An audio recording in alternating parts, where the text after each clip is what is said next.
Utaniambia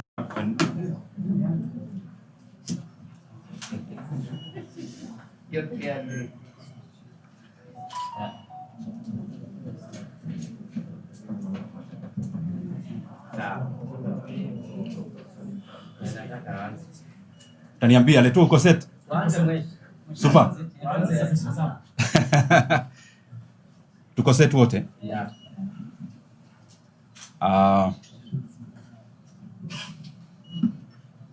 Thank you very much, everyone, for finding time to come for this briefing. First of all, I want to apologize that our office is not as spacious and we could not accommodate everyone. Some of us are actually outside, so I want to apologize for that. We were trying to get a hall within the building, but there are many other functions ongoing. So I want to apologize for that, and also the time that you have lost trying to arrange because of space kuwa kidogo. I first of all again want to also thank you everyone for coming. And on the onset, I want to take this very first opportunity to apologize to Kenyans for the disappointment I caused them last week during the finance bill vote on Thursday of last week. It is not the way I do things. Nilikosea hapo. It was not abdicating the duty. I've been trying to do as much as possible when it comes to governance in this country, and also especially anything to do with public finances. So whatever happened, I apologize to Kenyans, and we have learned from it to do better and to be better representatives of the people. And if you allow me, because I have been able to look at the feedback from Kenyans, and I felt it is very critical and important that we address this matter the way it is, bila sugarcoating. Allow me to give just a brief chronology of what happened around the finance bill debate, including the vote, but also in terms of the budget making process. Those processes, we started the debates majorly in the month of June. That is both the appropriations and also the finance bill. And I did my bit in terms of also having written proposals to both committees. That is the budget and appropriations, and also the finance committee. And I am glad and I'm thankful that I was able to appear before both committees to give my proposals. Unfortunately, as you know, not many of them were carried. So what happened in terms of the debate within the House is that I've been there all the days in terms of the appropriations, either tunaita budget, but also in terms of the finance bill, the debate, and also up to the second reading. So when we started the debate, that is last week, of the finance bill, I was there consistently from day one, together with several of my colleagues. And I was present during the second reading, which happened on Wednesday. And as you are all aware, even the people who are here, my brothers and sisters, who cover us in Parliament, as you are all aware, even the previous bills, the votes that has been very consequential is the second reading. And I was actually there up to the debate, and also defending the many who are speaking our language, who are looking also bulldozed in Parliament. And I was able to stand up and also defend them. Now, what happened is that after the conclusion of the second reading on Wednesday, the mover was called upon to reply as it happens. And that is when we actually do the vote of this, after this, the debate of the second reading. And as it happened, the speaker actually then proposed, and we voted by acclamation. Unfortunately, or fortunately, we were not, hatukutosheka watu ambao tulikuwa na maoni tofauti. And we saw it wise that we stood up in what is called division. We were 27 of us in the House that day on Wednesday. And as you know, in terms of parliamentary rules, If you are not 30 and above, then you are not called for division. Division is what gives us an opportunity to vote singularly, a person per person, in terms of a single individual vote. So after we were then 27 and the debate was concluded, it was almost obvious where the direction was headed. But I also want to say that I apologize. We could have waited up to the end, even of the third reading, and therefore no amount of explanation, even the one I'm giving, should absolve me of the blame that I ought to have done better, and I wish that I'll be a better representative of the people of Kenya, and especially also through the lesson learned in this whole process. The second thing is that I want to also thank Kenyans, because I have been very outspoken on many of these finance issues, public finance issues. And maybe the reason Kenyans felt more disappointed with myself, because I was the most outspoken in terms of also giving this information to Kenyans in all platforms, including this office, the many press conferences, and also in most of the forums that I go, I have been speaking about these issues, both the ones that are contained in the budget, but also the ones that are contained in the finance bill.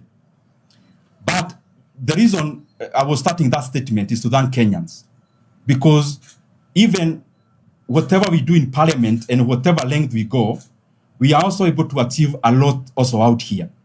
Because as a member of parliament, as a leader, I should use all the platforms available for us to have the best idea take over in terms of the running of the affairs of our economy in Kenya.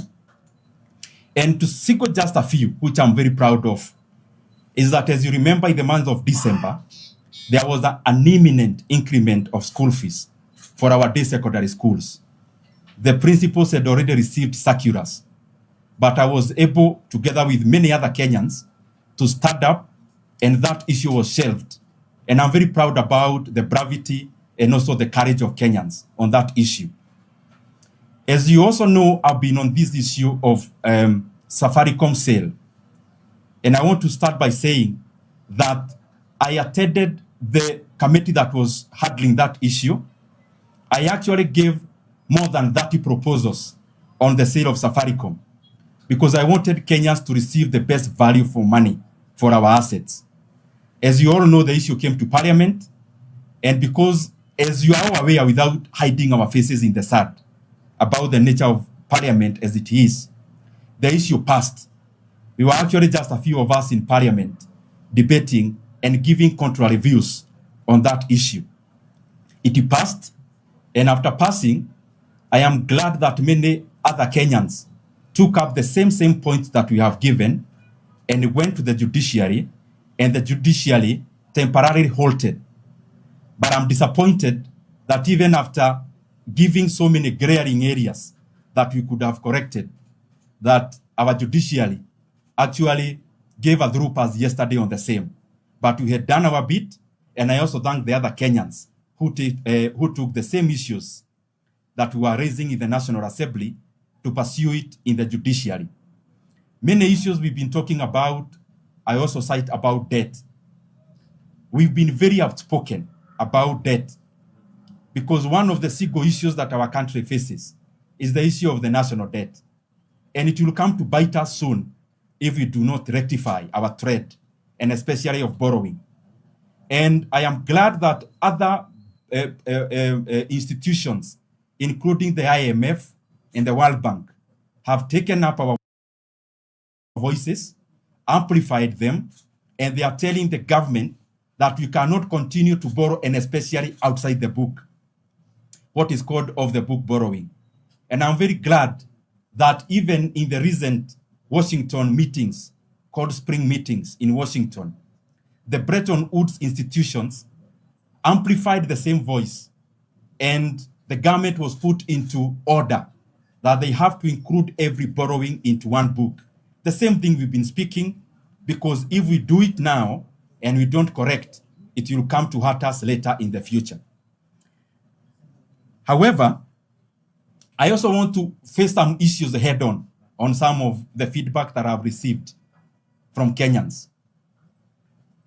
And I want to start by saying, as you all know, it has been a very bitter pill for me to swallow for the last 1 week.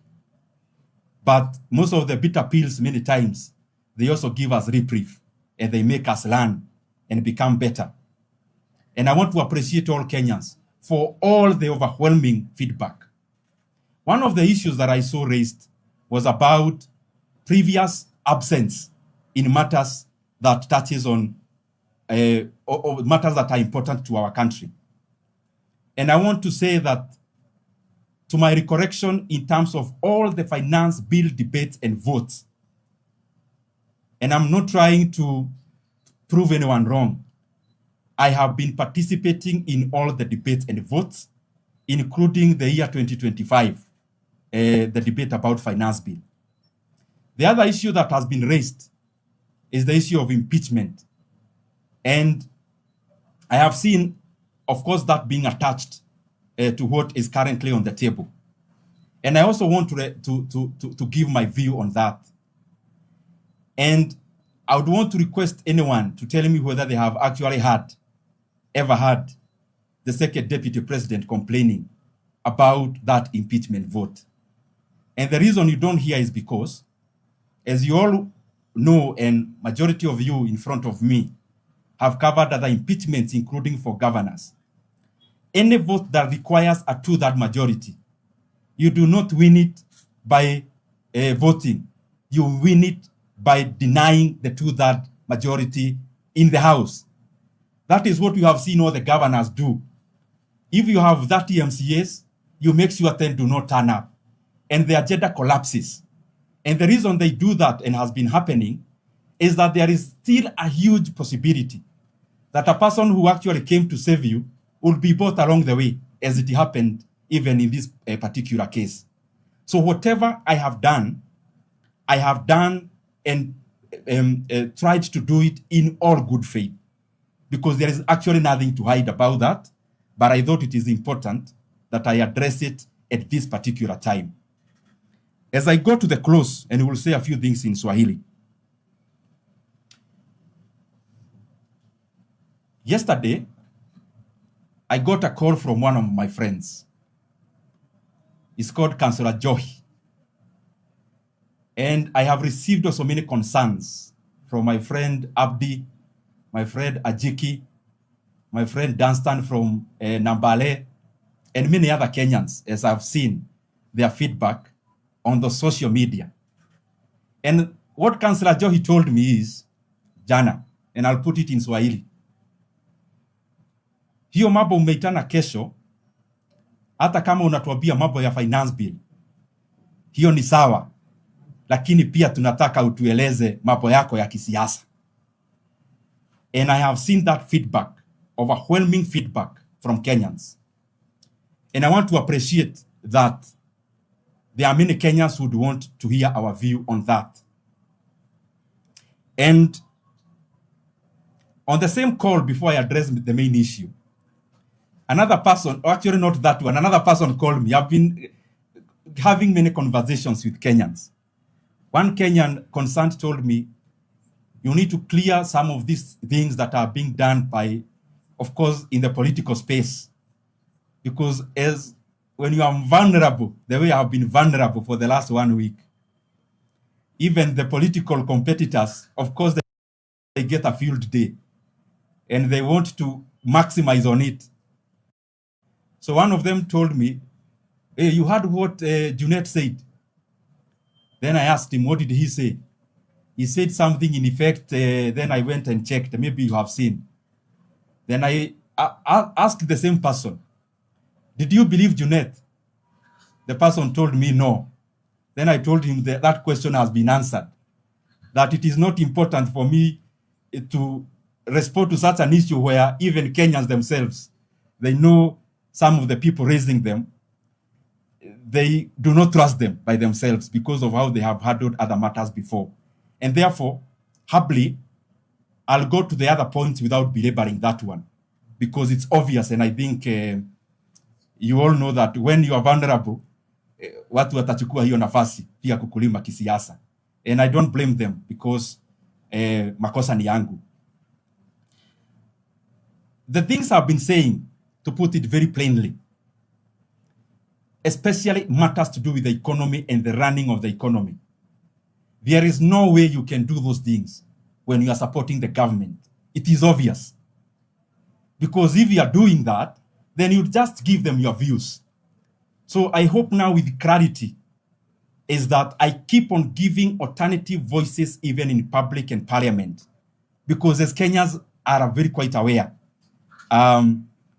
we no longer support the government of the day and how it runs the affairs of the economy.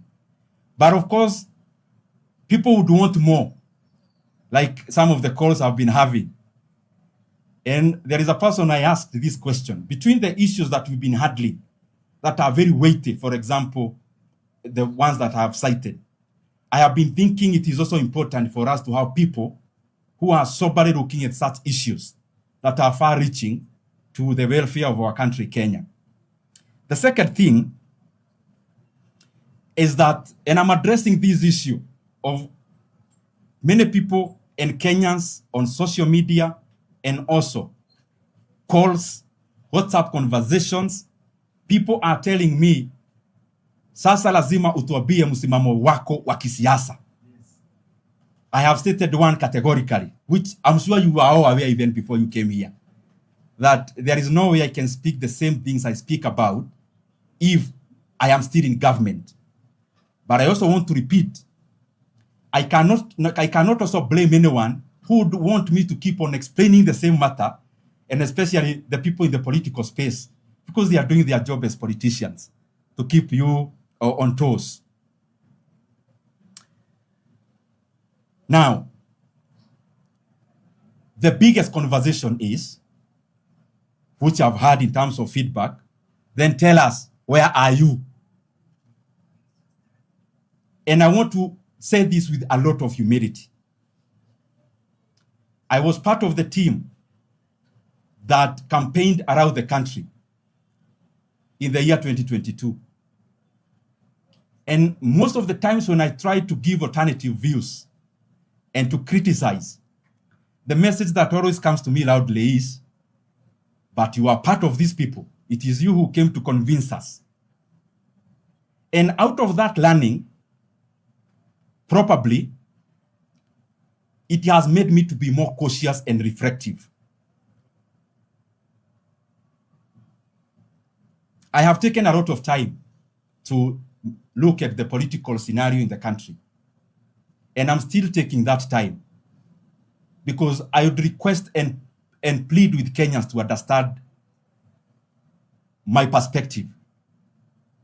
That the single most important decision that we are going to make as a country is that decision about how do we want our country to proceed.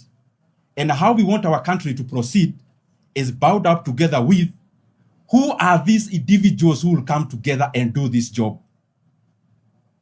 And that is what the question have to answer most of the time, maybe inconclusively. The reason I am taking time and have taken time is because for me, this decision is not about my political convenience. It is about what Kenya will become. If I'm to be selfish and inward looking, I live in Kenya. I know what I need to say, and I become a sensation politically immediately. We have been on that path before. If I want to engage in a popularity contest, I know exactly what I need to say even today. But the question I want to ask ourselves as Kenyans, after that, where do we live Kenyans? And I have been working on something for the last many, many months. Something around that question. Objectively, in terms of the kind of Kenya we would want to have. Because it is the kind of Kenya that we would want to have that then would dictate what kind of team do we need to do this job. So I want to plead with Kenyans so that I am not pushed in the situation of the moment as the storm has been ravaging on me. It is too weighty a decision to make, and especially when there is a storm. Not that I don't know what we need to do and who we need to work with, but in terms of the deliverables to the people of Kenya. And I would request, so that I do not get into the same ditch I have been into, where I speak and I'm reminded that I was part of a certain team back then.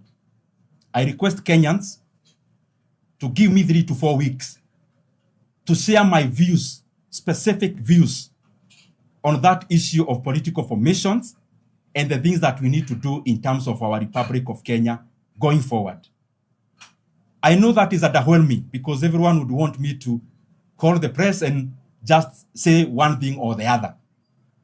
But I am convinced, because I have experience of having been on the same path before, I am convinced with time that Kenyans that are giving us this patience will vindicate us and will be vindicated. That the kind of decision that we must make must be far-reaching in terms of what our country needs and where we need to go, and then we then try to see who are these people who would come together to do that job. And in the intervening period, I'll still continue to do my job. Pahali serikali inakosea, nitaendelea kufanya hiyo mambo ya kuongea in good faith, because some of these issues to me are very important than me appearing in a rally. Appearing in a rally is important, that is fine, but I feel there are things that I need also as a leader to be sure of, to put in place, to agree with Kenyans, so that we also can be able to be very elaborate on that matter. As I come to the conclusion, niseme kidogo kwa Kiswahili baadaye.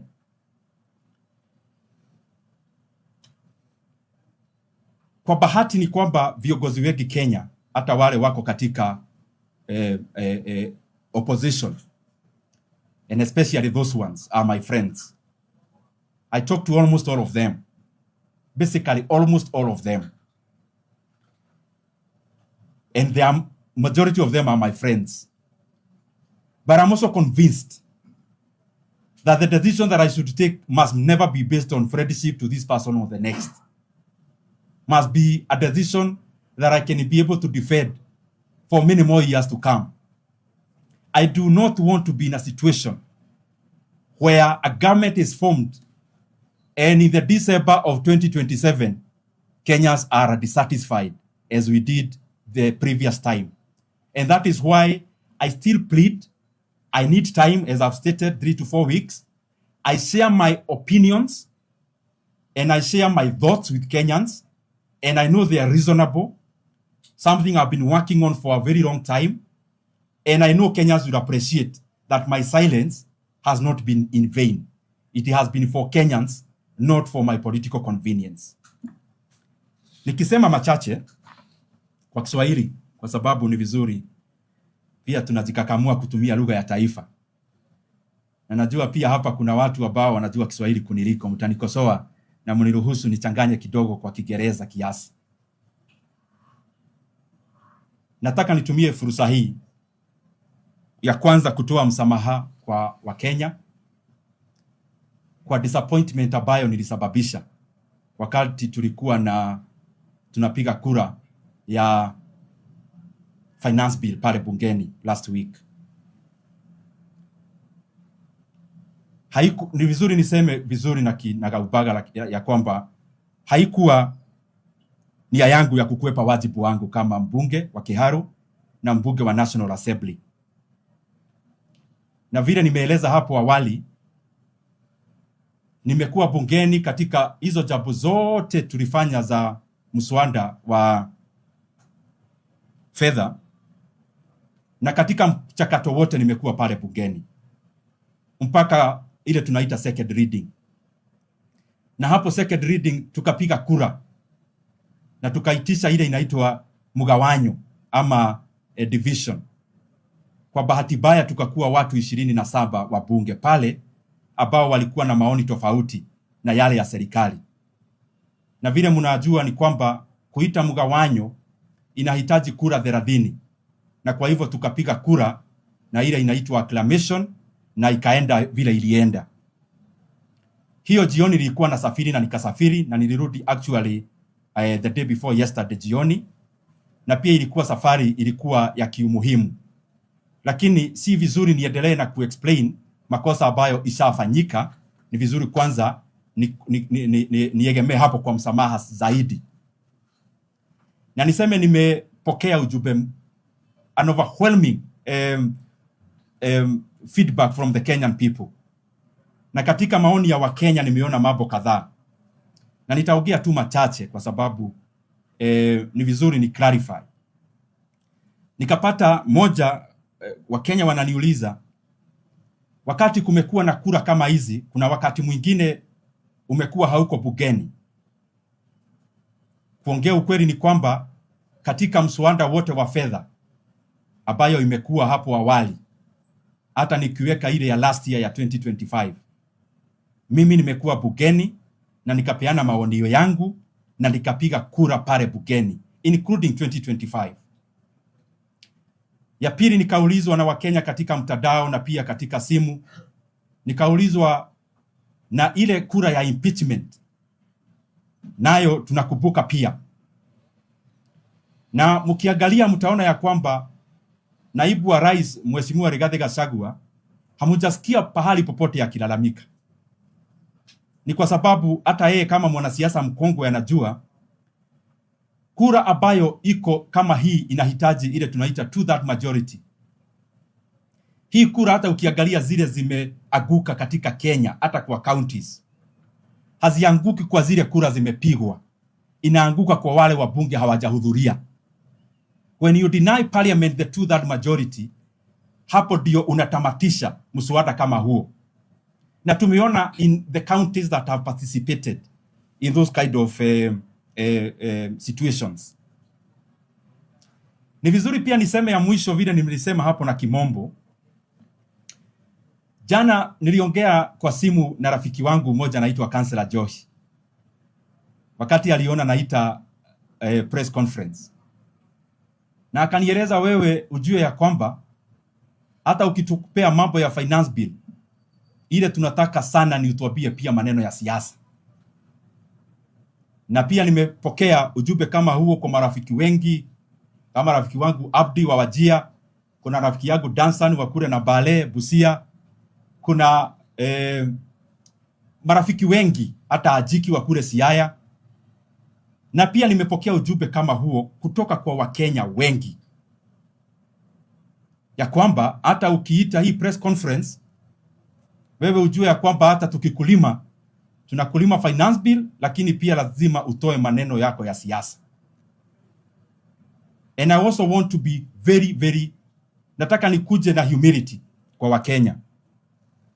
Niwaeleze mimi nimeangalia siasa yetu yote ya Kenya, na nimechukua muda, na wengi ni kama wanataka lazima tuharakishe. Nikianzia hapo, mnajua ya kwamba mimi nilikuwa mmoja wa wale walitafuta kura ya hii serikali ambayo iko. Na kila wakati natoa maoni tofauti, Wakenya wananikumbusha, wewe ulikuwa pati ya hawa watu. Kwa hivyo hata ukiongea wewe bado uko na msamaha ya kuomba. Na mimi nakubali. Na ndio maana naona ni vizuri nikichukua hatua kama hii, lazima ikuwe hatua nimeiangalia kwa njia zote. Na vile mnajua nimekuwa mstari wa mbele kuongea mambo ambayo inadhuru wa Kenya. Hauwezi fanya jambo kama hizo. Haujasikia mtu mwingine anaongea mambo ya school fees inaongezwa, watu wanachukua mafuta ya Turukana, mambo ya deni. Hauwezi ongea mambo kama hayo ukiwa ndani ya serikali. Na hiyo lazima, it is obvious. Lakini kila wakati unajua kwa siasa pia ni mashindano. Kuna hawa watu wanataka pia kila siku na zidi ukiexplain. Na hiyo ni haki yao kama wanasiasa, kwa sababu siasa pia ni mabishano na mashindano. Lakini mimi nauliza Wakenya, tafadhali, hii ndio hatua kubwa zaidi kama mwanasiasa nitachukua, kujua yes, hata kama hauko huko, tunaendelea aje huko mbele. Na sio ni jambo sijakuwa nikifikiria. Nimekuwa nikifikiria, na kuna mambo nimekuwa ninafanya. kwa miezi ambayo imepita.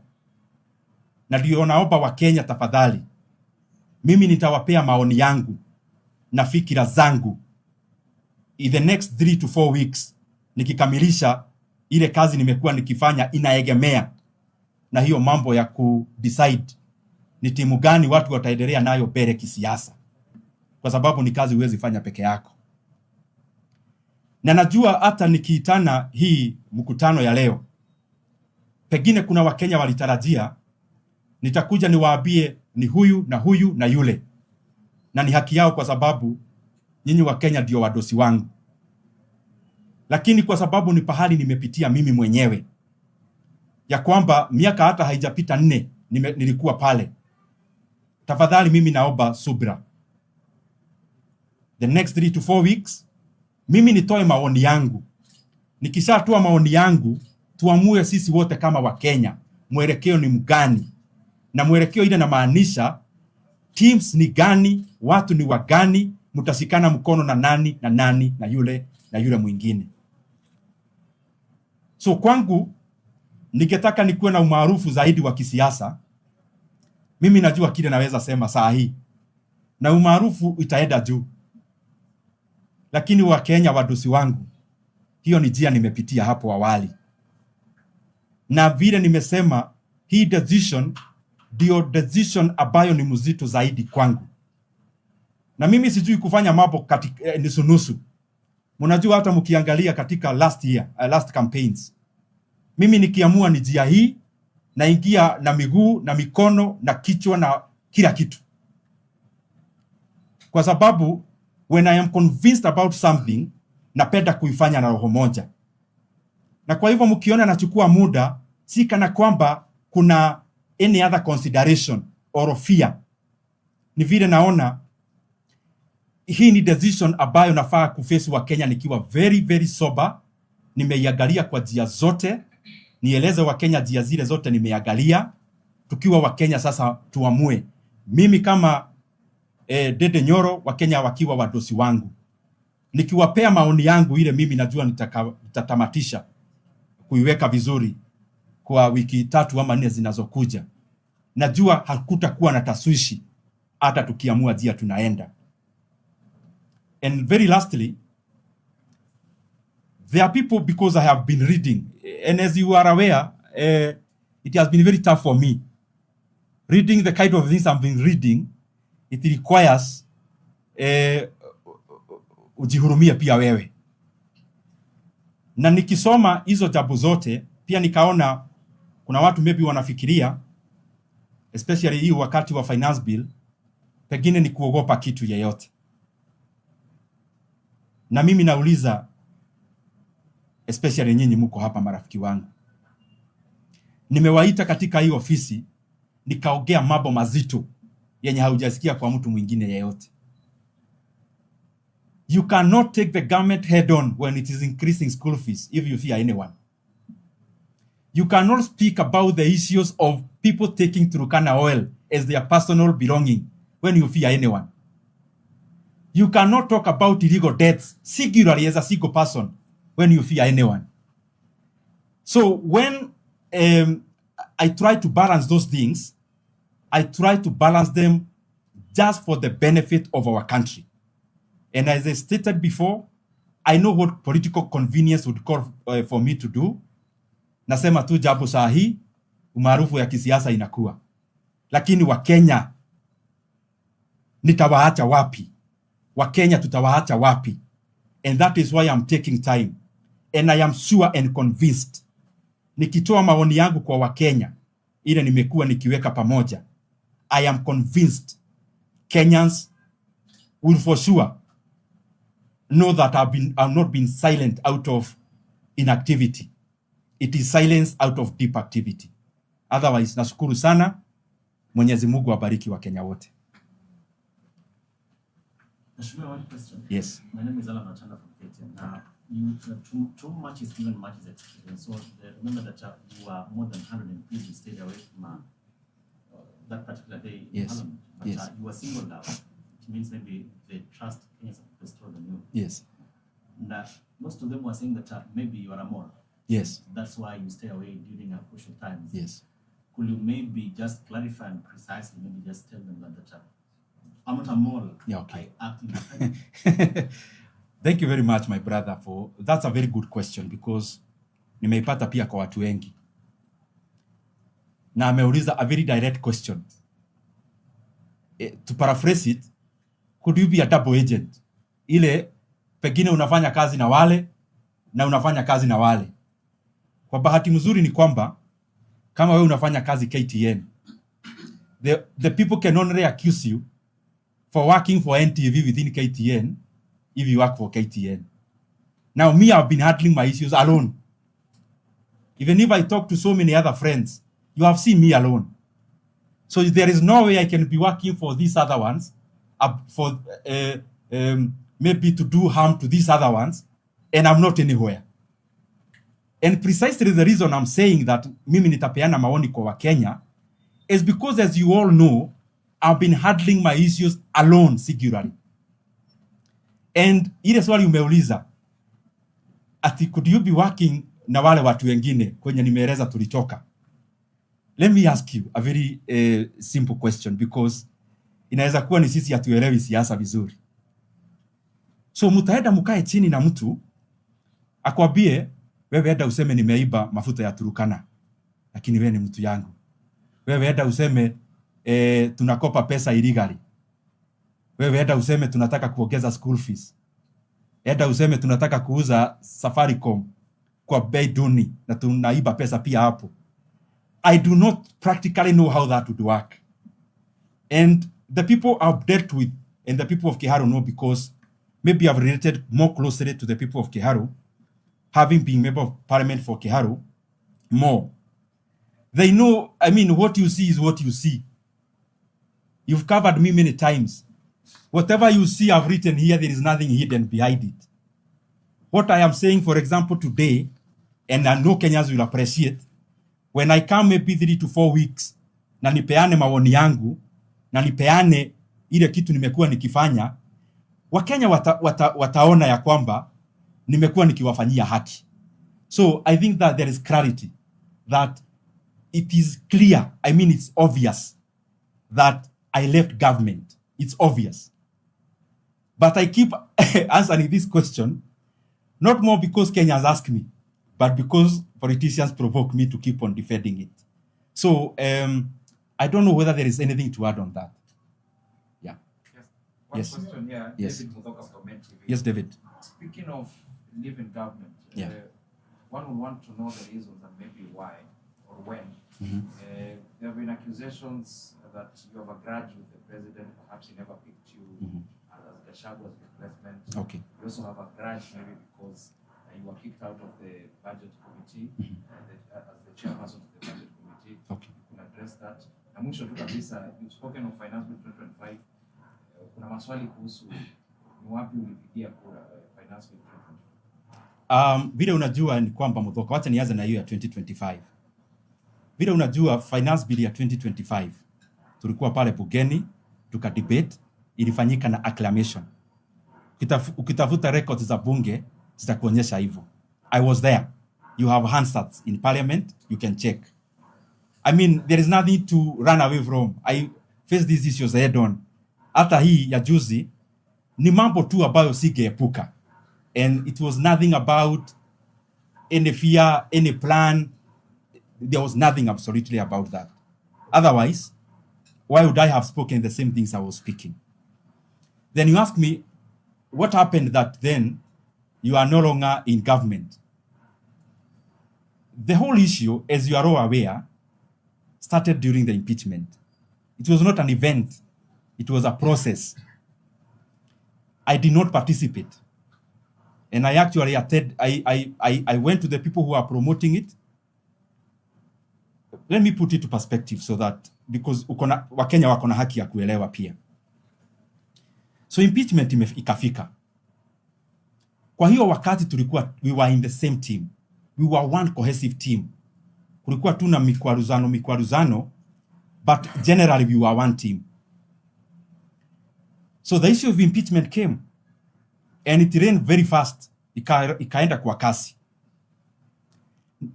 Na mimi nikaangalia hilo jambo kama binadamu, nikaliangalia kama Mkristo, nikaliangalia kama mtu, even before being a politician. Na mimi nikaona sitashiriki. And I went to the people who are promoting it. And I told them, my conscience is not here. Na mimi sitashiriki katika hii impeachment. Na nikawaambia that whatever cost that I need to pay, I will not blame anyone. And maybe that is the reason why, even when I was kicked out of the budget chairmanship, I called you guys in my office. You all expected me to go berserk. But I didn't blame anyone because it was primarily out of the decision I took then. So imekuwa hivyo. It was not an event that then it reached a time tukasema nyinyi edeni na nyinyi mubaki. It is gradual gravitation up to where we are.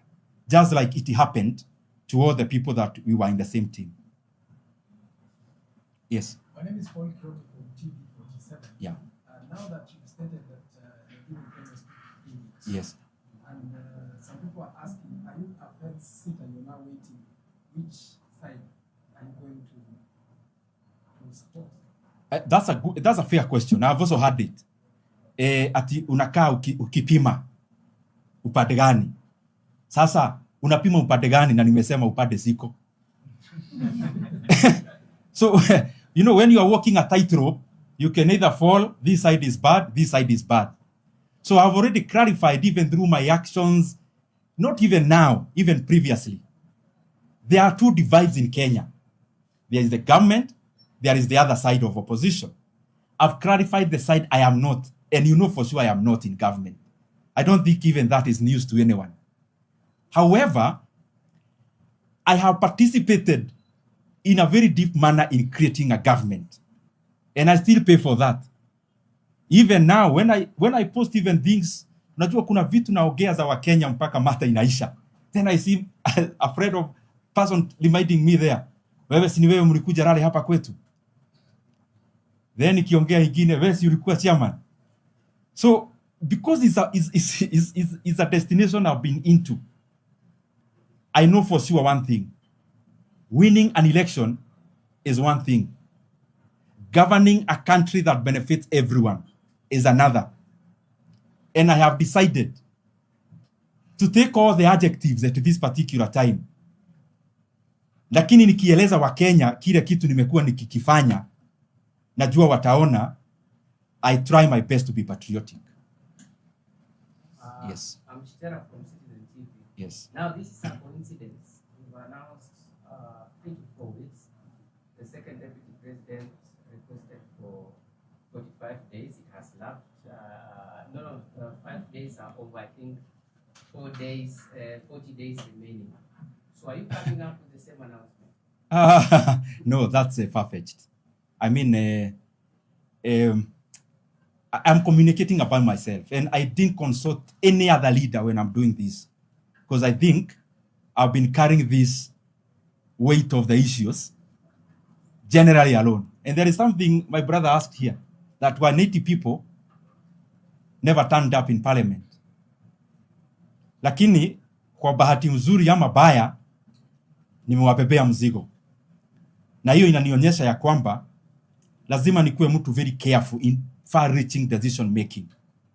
Ya kwamba watu wanategemea nisiongee tu kwa niaba ya kuongea.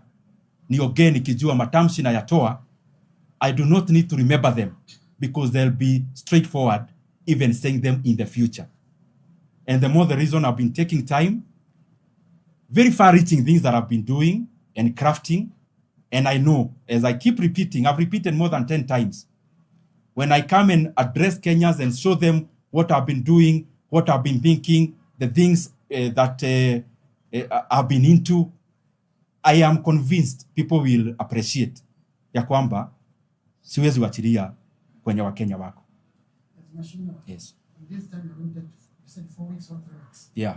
Are you going to get a consultation from the opposition, United Opposition, or leader Mwananchi team? Which team are you going to consult? Let me put it very plainly, because mimi sitaki kudisappoint wa Kenya. I think the first step must be, as a leader, I have an obligation to give. Kwa nini wewe umechukua hii muda yote? Nini, kwa nini? Tueleze. It could benefit somebody in their decision making. Nikieleza hayo mambo, I am so sure it will be straightforward for Kenyans. Tujadiliane tuone out of what is available. Kwa sababu hii mambo lazima ikuwe teamwork. Tuyafanye kivipi? So I know, let's not preempt anyway. Yes, Gojiri. Yeah. You spoke about your differences with the government. Yeah. Having originated around the impeachment. Yes. Period. Yes. Then the question would be, had you been contented with the way government was working all through before impeachment? Mm-hmm. And number two, of the many views that you have collected, how have you been able to analyze your views as to why people think that you are a more or a fence-sitter for that matter?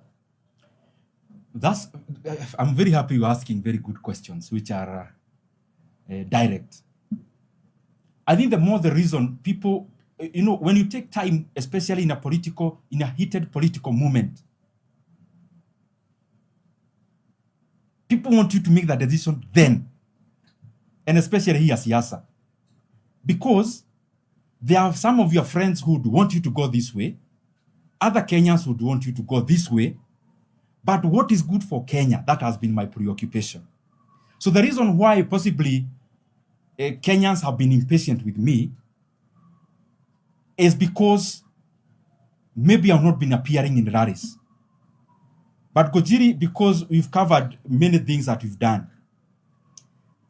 I don't think if you analyze the things we've done, that it leaves you with any doubt about what I represent and the side I've been in. Maybe nikisema, lakini this is hyperbole, I'm just thinking. Hii siasa imefika, pengine mtu anajua, umekuja hii upande, ukiita yule hivi. All of us, because you ended up working in a team, kuna team member ambayo ni striker, mwingine ni defender. I know my tough. My tough in terms of, kama ni jaze na pewa ya kisiasa, kuna vitu zitafanywa na rafiki yangu, yenye hata nikijaribu kufanya mtaona I am off. That is not me. So, maybe it's because people would expect me to be in very high octane politics now, but humbly, I think there is still something I need to complete to do. Not personal thing, related to this, purely about Kenyans.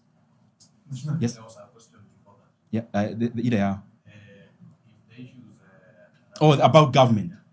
You see, Gojiri, what happens is this. When you are in a team, you work for currently Media Max. You go for editorial meetings. And you say, oh, carry this story. The editor says, no, we carry this one. You give your views there, inside that room. So you can't come out here and say, I work for Kameme, and I went to the meeting, they declined to take my views. Back then, when we were one team in government, we could give our views internally, including of the toxic finance bill of the unfortunate finance bill of the 2024. We could give our views internally. Now, on this side, I was chairman of budget. We could meet, I give my views even about finance bill. How decent would it appear then to then come out and purport to be better than everyone and give the same different views that I gave inside, outside? Right now, I am nowhere, so to say. Because, as I've told you, for sure I left government. But on the other side, I've not crystallized how do we move forward as a country, to be very honest. And that is why I've been taking time and working on what I've talked about. So, I am just hoping I have answered you. So, if for example, the impeachment did come about. Yes. And assuming that there were issues that you raised and possibly they were not addressed in the manner that you would have wished. Yes. Would you have foreseen yourself in a situation where you would have opted out of the government? Possibly. I can't rule that out. but also I don't know whether some of those views would have been taken. So I don't know. It's not something I am able to predict. Yeah. Yes. It's only I and you have many followers online. Huh? Yes. So many questions are online. Yes. Uriza. And I know you are not doing the politics. Yes. In terms of finance bill, you did not vote. Yes. People are asking, were you paid? Because one of the tactics where the government uses, whereby it pays for trip for some MPs who will not vote. And you know that trick, eh? I know it. So let me answer you that. Let me clarify this very singularly. Ever since I became member of parliament in 2022, my second term, I have never traveled out of the country paid for by parliament, not even one trip. So whatever I do, even when I go to look for things that would assist the people, I do it from my pocket. And I'll challenge you, go to the clerk of the National Assembly. Possibly I'm the only MP who have never traveled outside the country on the bill of parliament since 2022. So the question you asked is, could you maybe have been compromised? How would you compromise somebody who actually brought out all the bad things about the bill? How would that work? That I come and expose all the bad things? I think that is when you actually need to be, for that to happen. I mean, what you've asked. So for clarity, also, it's only that many times I've not been appearing on shows to answer some of these questions. I would challenge all of you, even when you get our party leader then, even from the time he was deputy president, whether he has ever given Ndindi Nyoro a cent and he picked.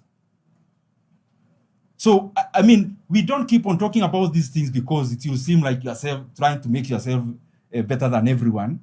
But the point of the matter is, there are things that cannot make me sleep at night. And especially if I betray people by personally benefiting from that. Yes. Yes, Leto. Na wewe Leto, chairman, ulituangusha kuna wakati mwingine wa men's conference. Ulituangusha sana. Vile wewe kwanza unafaa ukuje hapa kwanza ueleze watu. Maybe then I should ask for in the next 3 to 4 weeks that you say. Yes. Do you have a political party or are you using the 3 weeks to shop for a political party? No. I mean, you've asked a question. Am I, in those 3 weeks, am I coming up with my vehicle, blah, blah, blah? No.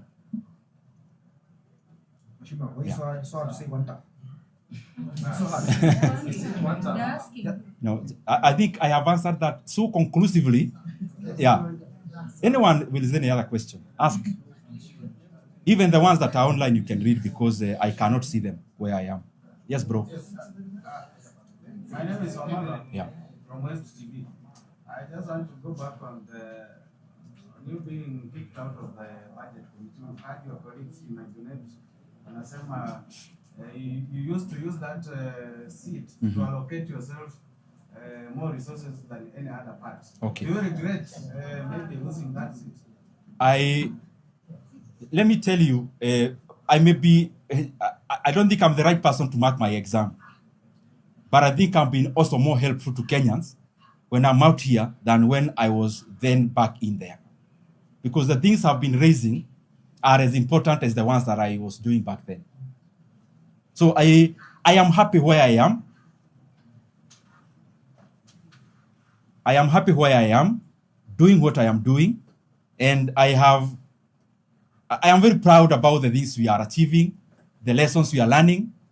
So whatever happened. Where we are, we must do the job. Yes. Thank you. You can take the last 2 more. Yeah. Then you can speak Akina. Yes, Jenga ask. But I'll also say something in Kikuyu later. Yes, I will do that. Tutafanya hiyo. Na hata tutaongea tu tukiwa wote juu nitachukua dakika 3. Yeah, najua you can't run away from your mother tongue.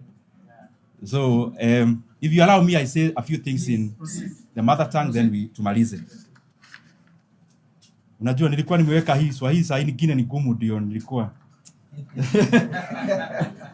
Lakini lugha ya mama sitanidi kuangalia kitu.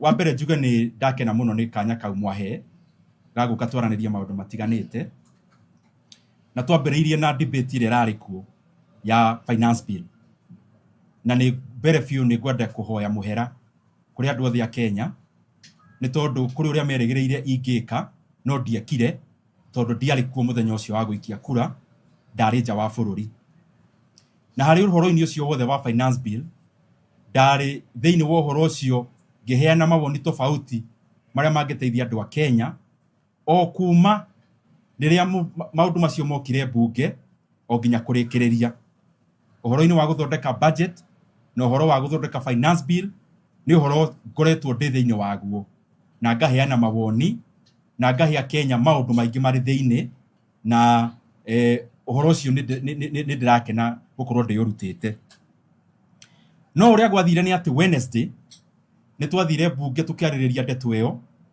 na tugiikia kura itago ya second reading na tuikia kura itago acclamation bunge ugu muigwa tukirwo may as many say aye may as many say nay na riria twaikirie kura iyo ya kwanirira igikorwo speaker akiuga niyo yacinda no aria tugaga aca tugiukira to niguo bunge yendekanaga mwokira mwataro mwakinya andu 30 mukaheo kanya ga guikia kura o mundu yake na riria twokerire tugikora turi andu 27 in fact hau mbere twariganitie na gaceri wa Kirinyaga na mundu ugwitwo Mukunji na angi mwena uria Kibagedi na aria angi na riu yagikinya hau muthenya ucio hwaini no ndagithiaga nja wa bururi no ni ndakionete rugendo ruria bill yagererio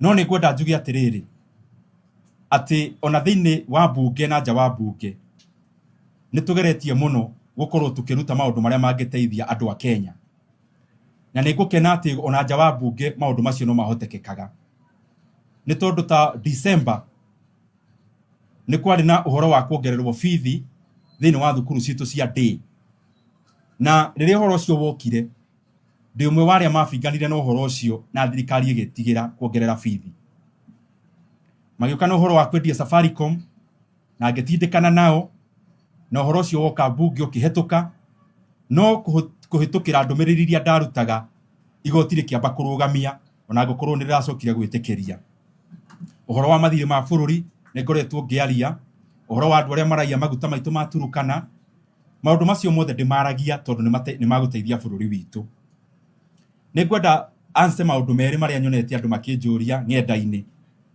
ya mbere makanjuria he mundu turaririe nake ira murata wakwa wa kuria Nyandarua witagwo Councillor Johi aranjuria we munene ona ugituheaga cia finance bill no nginya utwiri uhoro wa siasa urugameire ku no uhoro ucio njuge atiriri andu aitu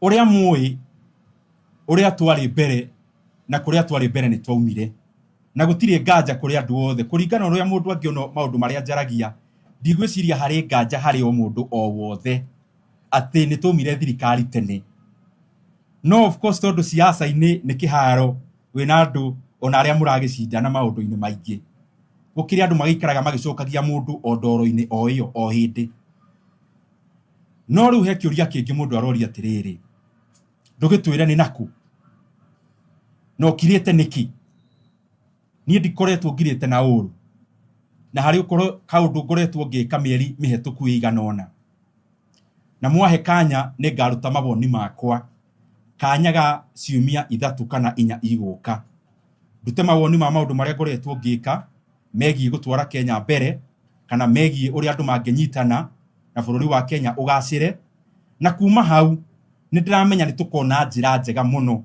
twamba kumenya ni kuturathie na in terms of guthie kuria turathie tukwenda bururi uthie atia na koguo ona muona njoyete kahinda karaihu ni ni mwendie tigagira ndana korwo maundu-ini maritu makirio na gukira maria mari kuo ndana nyitwo ngahingirwo ndanagerera maundu-ini maritu koguo gi siasa ndire mundu wa gwitigira ndau no ni kwenda munjitikirie kahinda kau ndagweta na gitumi ni tondu ndari amwe maria mathondekire thirikari eno ni ithuĩ tworũrire kũndũ guothe tũgĩthiĩ kũrĩa Marsabit tũgĩthiĩ kũrĩa Siaya tũgĩthiĩ kũrĩa Murang'a tũgĩetha kura na hingo ciothe ona ndaria no ndirikanagia atiriri we githĩ ti mwatũreheire andũ aya tũtingĩenda mũndũ gũcokera mahitia na nĩkĩona muona niĩ njoyete kanya kau ndikoete tondu nĩ ngwenda kũruta ndũmĩrĩri ĩkindĩrĩte na ndũmĩrĩri ĩroneka nĩ thuthurie wega nĩguo tũkĩoya ikinya ndikoe ikinya niĩ rĩa kũndeithia na siasa ciakwa no tuoe ikinya rĩa gũteithia bũrũri witũ tondu bũrũri witũ wĩna bata gũkĩra ithuothe tũrĩ atongoria na wa mũico nĩ ndĩrakĩona ong'enda-inĩ na ciũria kũrĩ hĩndĩ ĩngĩ wanakũrwo ũtarĩ mbunge gũgĩikio kura harĩ finance bill ciothe iria ciothe ikoretwo ciĩkuo niĩ ndirĩ ndakorwo itarĩ mbunge nginya ya 2025 ngoretwo ndĩ mbunge mahinda-inĩ macio mothe na ĩngĩ ndĩrorio nĩ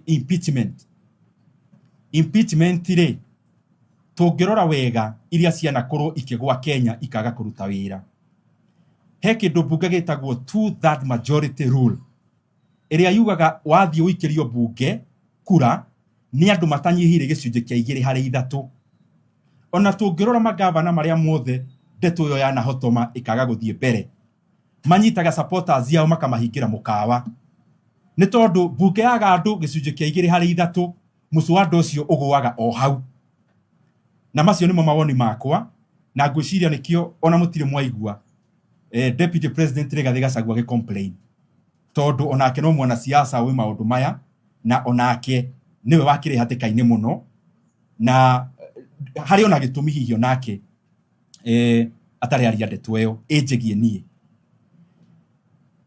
maybe ũndũ wa mũico ũrĩa ingĩenda kuga nĩ atĩ nĩ tuoya mawoni maingĩ mũno kũrĩ andũ a Kenya kahinda-inĩ kau na kwaria ũhoro wa ma tondu kwaria ma nĩ njega no kona mũngĩndora nĩ ndaharegeria mũcibi kiumia kĩu kĩmwe tondu makũmbĩ mararĩ maingĩ mũno no makũmbĩ macio nĩ mandehera information nyingĩ na ndahota ona niĩ gwĩkindĩra ta mũndũ na ndĩ ta mũtongoria ũhoro wa gũtua matua na ndekindĩra atĩ yes kwari andũ 180 maikirie kura no nĩ ndĩrokire ndĩrakua mũrigo ũcio na ndira complain na nĩ ngwenda kuga ona njĩra ĩyo ndĩrakuire mũrigo ũcio niĩ no yo njoyete no ritũ maũndũ megiĩ ma bũrũri ũyũ witũ wa Kenya na ingĩenda gũkorwo nĩ ndakenia andũ siasa niĩ nĩ njũĩ kaũndũ karĩa ingĩbatara gũkuga o kamwe no rĩu ndakorwo twatiga bũrũri ha yes nĩ tuga kũrĩa gũtirĩ nganja nĩ twaumire tene no nginya tũmenye ona tũgĩthiaga mbere rĩ nĩ mbere rĩkũ bũrũri ũrathiĩ na niĩ harĩ ũhoro-inĩ ũcio kwaria ũhoro wa ma ũhoro ũcio wĩna bata harĩ niĩ gũkĩra siasa ciakwa ta Ndindi Nyoro tondu nĩ thiaga kũndũ andũ makanjũria we ithe ti inyuĩ mwatũreheire mũndũ ũyũ na andũ aya tũtingĩenda tũingĩre irima atĩ thirikari yoka andũ mamĩetha yoneka kahinda ka mĩeri 3 ĩna gĩkeno kĩrĩa akenya mararĩ nakĩo nĩ gĩatuĩka kĩrĩo na tondu niĩ nĩ handũ ngereire mũnjĩtĩkĩrie kahinda ka wiki 3 gũthiĩ 4 niĩ ndĩmũhe mawoni makwa na maũndũ marĩa ngoretwo ngĩruta wĩra megiĩ ndereti ĩyo kuma hau nĩ njũĩ itua rĩgakorwo rĩrĩ ihũthũ mũno na nĩ njũĩ andũ othe a Kenya nĩ makamenya Ndindi Nyoro ndakirĩte orĩire wĩra harĩa arĩ nĩ wĩra araruta na nĩ mũritũ na wĩra ũcio ti wake nĩ witũ ithuothe no tondu kahinda kau nĩ gagũgĩkinya ũhoro ũcio wakĩhĩa wega nĩ njũĩ nĩ mũkona ndimũgũithĩtie na ndingĩmũgũithia. Any other in that language, maybe 2 questions in our mother tongue. Gojiri uko sawa? Inoro mko sawa?